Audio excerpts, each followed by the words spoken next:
Well, good afternoon. Hello. Buenos Diaz. Good afternoon. Good afternoon, everyone. Thank you guys for coming in this afternoon. I just wanted to take the opportunity to recap the 2015 season and officially turn the page and start the 2016 for the Miami Marlins. It's not where we want to be as an organization, obviously, with the playoffs starting and clubs starting their playoff runs, because that was the expectation of this club as we gathered in Jupiter this spring. But we sit here now after, a disappointing season for a number of reasons, and turn the page and try to move forward. We'll open up for questions afterwards for you guys, but just to give you guys a little bit of information to turn the page on the season. Dan Jennings will not be back as manager for the 2016 season. Our managerial search has begun. It will be extensive. It will be exhaustive, and we will stay in touch and keep you guys updated where we are in that process. And beyond that, we have our job to do to improve this club. We feel very confident with the core that we have here. We have a batting champion. We have a stolen base champion. We have a hits leader. We have a number of positive things that happen with this ball club this year, but it still was a club that finished 20 games under 500. So for us to get where we want to go, and that's one of 10 playoff teams, we have to get better. And we need to get healthy, first and foremost, and then it will be up to me and our department to get our club better. Just to add a few things to that. Is that Dan Jennings was asked to return as a general manager. There are some changes in the baseball operations department, and that is not one of them. So you can hear about them. Mike can go through them one by one in terms of who's where and doing what. But Dan was asked to come back to where he was as general manager of the team, and no one else has that title but Dan Jennings. From our standpoint, a lot of interesting things happened off the field this season as we started to prepare for as general manager. Is that what you were asking? We asked him to return as general manager. He was always under contract as general manager, even while he was manager. Dan, this was a difficult season for all of us. We had different expectations, and it just got away from us. And we asked Dan to step in as manager while always continuing to be general manager. He was always general manager the entire year. That never changed.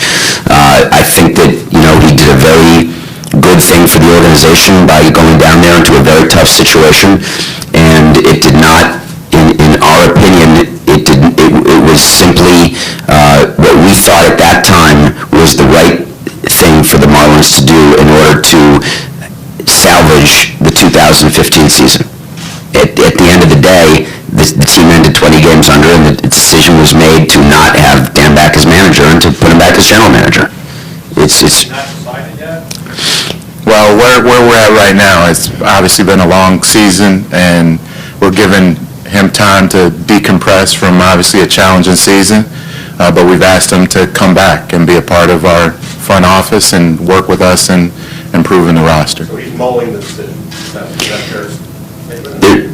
It's not really a decision in that he's signed to be a general manager. So I know that there's been a lot written about it, and I'm trying to stop it. One of the purposes of this press availability was just to stop all speculation and all discussion of Dan. There really should be no speculation. He's a signed member of our front office, an important member who's been around for a long time, and he's the general manager. All the changes in the baseball department, Jeff McAvoy being named vice president, player personnel, there is no title change at all to Mike Berger. He's doing exactly what he was doing all last year, and will be doing that all this year and all next year. I'm trying to think of David Keller, who was our Assistant Director of Pro Scouting, will be promoted to Director of Pro Scouting. Brian Chatton, who was our Director of Player Development, has been promoted, and he'll now be Assistant General Manager, and he'll work closely with Dan and I at the Major League level. And that's really it. There hasn't been, all the speculation about upheaval in our front office. There's nothing that has changed. DJ will be back as GM, and Chatton has been promoted to Assistant GM. Jeff McAvoy has been promoted to Vice President of Player Personnel, and David Keller has taken over for Mac as the Director of Pro Scouting. So the major takeaway there is that while we understood and didn't want to discuss the speculation that was going on during the season, we were trying to focus on the games. There is no upheaval. We are the front office that we were when the season started, and we're returning to that. So we've always run the team in the baseball department with people having voices, and we have what we think is a great group of men who are helping us make decisions, and we make decisions together as a team, good ones and bad ones, and we need to make more good ones. Very interesting season we set out to accomplish, and we accomplished many of it. Talk about T. Gordon, that's an example of a transaction that in our mind was terrific, and you add him to the core of the team. There are transactions that did not work, that we would do again only in that we thought they would, and that's the nature of baseball, but we're not satisfied being 20 games under at all. We have the longest playoff drought in the National League. We're not running from that. And we've got an amazing ballpark. More people were here this year. The no-show rate was down. People are enjoying the ballpark more as we get ready for the All-Star game. There's a lot of exciting things going on, and we want to match that excitement with better performance. And with the core of players we have, we think we have. And one of the things that we worked on is not the only move of the offseason, but certainly the first move is the re-sign of Ichiro Suzuki, which we're announcing today. It's a major announcement in our standpoint because of what he adds to this team. Forget the fact that he's a first ballot Hall of Famer and a potential back of the bullpen arm for next season. Forgetting all that, he is someone who comes into a clubhouse and gets immediate respect and results, and having him sign and be a Marlin again is it's outstanding. It's a great beginning to our offseason, by no means an end, and so that's just an example of what Mike and Dan and Mac and Berger and Jeffrey and I and everyone in the organization and Brian Chatton, we're all working to make the team better, and we work as a team. That's how we've always been. Just like on the sales side, and what we're doing is always coming up with new and interesting season ticket packages, which we have new ones that will be starting next year. When it comes to the fences, we're looking at that, and there will be changes to the dimensions of the field next year.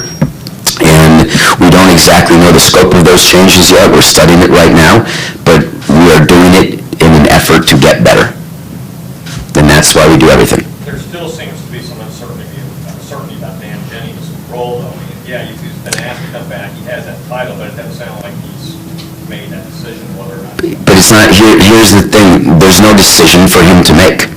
He is the general manager of the team, and we want him to be the general manager of the team.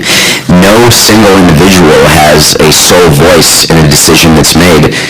The final arbiter is always the owner of the team, but Michael has been in charge of the baseball organization, and we believe in Michael and what he wants is best.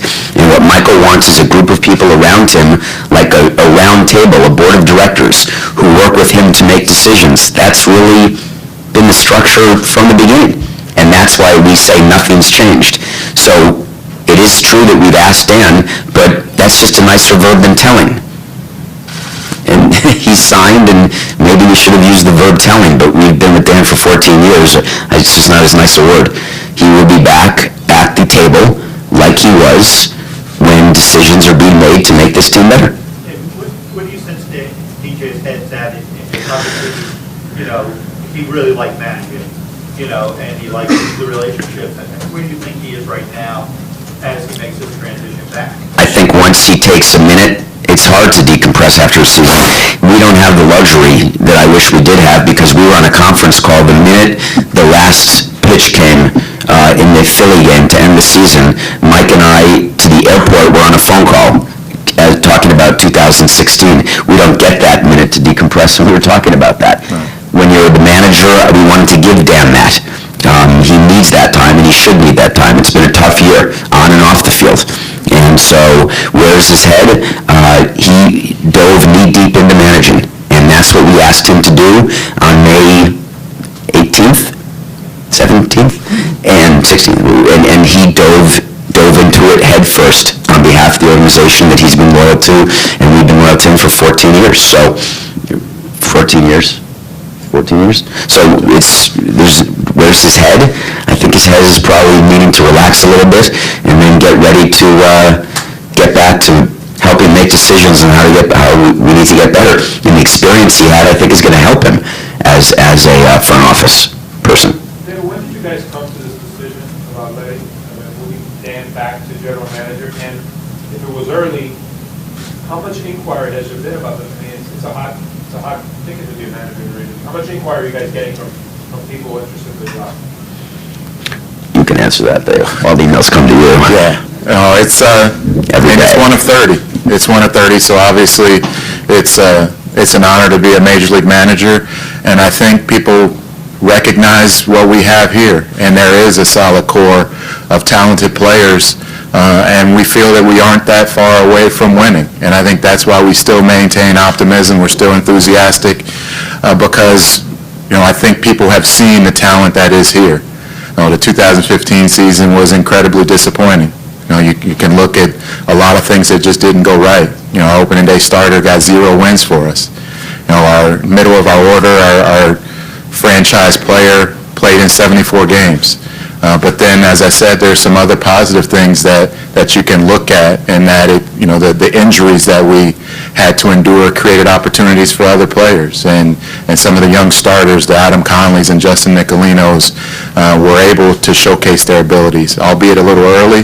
They were still able to show what they're capable of doing, and start the process for us for 16 and evaluating them and how they fit with how we build moving forward.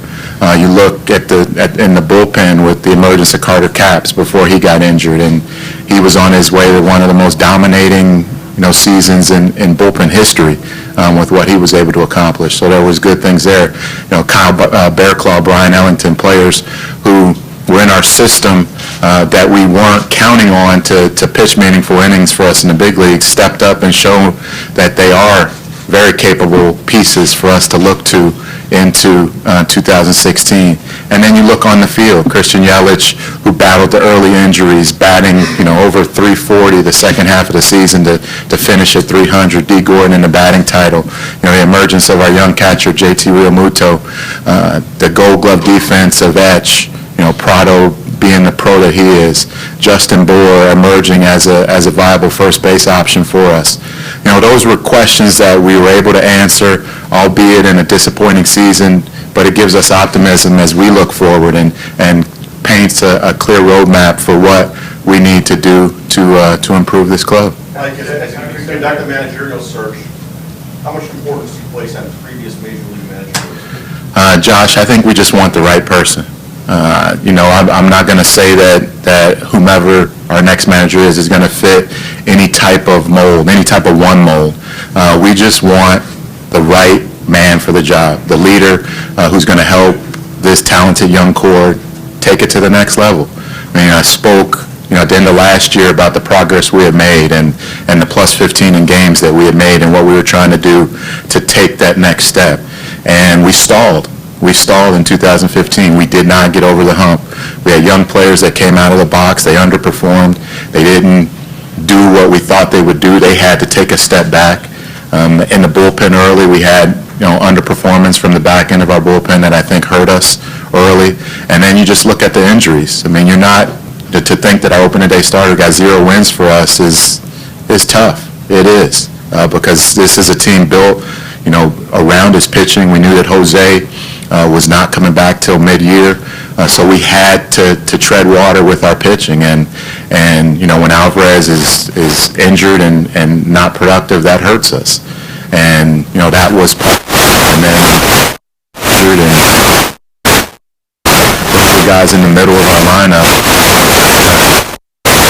So as we look for our next manager, we want someone who will rally this group. And I think they are coming together as a group. And that's the one thing that I can say about the adversity that they faced this year, is that they are coming together. These are young guys who are growing together in the big leagues and who are seeing that they can win games and that they are talented. And now we just need to find the right man to continue that growth and get us over the hump. Are you going to Not as deep as we'd like to be, and that's something that, our new VP of Player Development, Mark Del Piano, that we need to fortify our upper levels. We just came back and just finished up Instructional League, and we have a lot of young talent. We're happy with the young athletes, the young arms, young power arms that we have, but they're not as close to the big leagues. We've traded a lot of that upper level inventory, no question about it, and a number of the moves that we've made over the last year to 18 months. So we need to fortify and to add to that, just to give us more depth and give us more options to choose from, as we look down to our minor leagues when we need help. Better chance to win more home games with some adjustments we're going to make on wall size and potentially on wall distances. Wall height and field dimension. So we're going through it right now with an architect, the architect Populous, the firm Populous. So we're going to see how it can all work. We'll have to talk to the city and county, our partners, and talk about getting it done for April. Would the walls be coming toward home plate or farther back? No toward. Do I get a vote? Are you talking about one particular part of the? We're looking at everything right now. I think that when you look at our gaps, there's probably room to bring those in the right center gap. But again, I don't want to blame our performance on the field dimensions.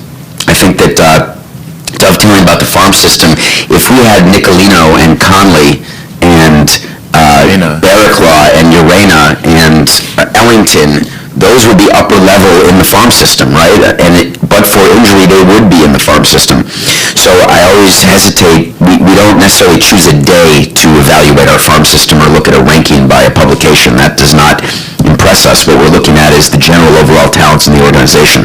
Just to add one bit to that, when we're evaluating Mike, we don't say you have a bad farm system. Or when we're talking to the farm director, we don't look at it that way at all. We look at where the players are. Yeah, but how much can those trades have affected the future of the franchise? Well, all trades, it's a balance. Of course, when you trade, Anthony Discofani from Atletos, you're making a trade because we wanted to bring in what we thought was a solid starter, waiting for Jose, as Mike said, to tread water. We were hoping to do a little better than tread water until Jose got back, and then ride Jose into the playoffs, and we just couldn't do it, and Matt Latos was not able to perform as a Marlin. What are you going to do? Would we make that trade again? Yeah, at the time we would. Today, of course not. So you can't look back like that. So when it's the reason you have a farm system is to win at the major league level. That's our philosophy and always has been. We don't have a farm system to be ranked number one. We don't aspire to have the best farm system in baseball. That's not very interesting. What's interesting is having the best major league team. So we use everybody in the mind. You could put Jose Fernandez at 22 years old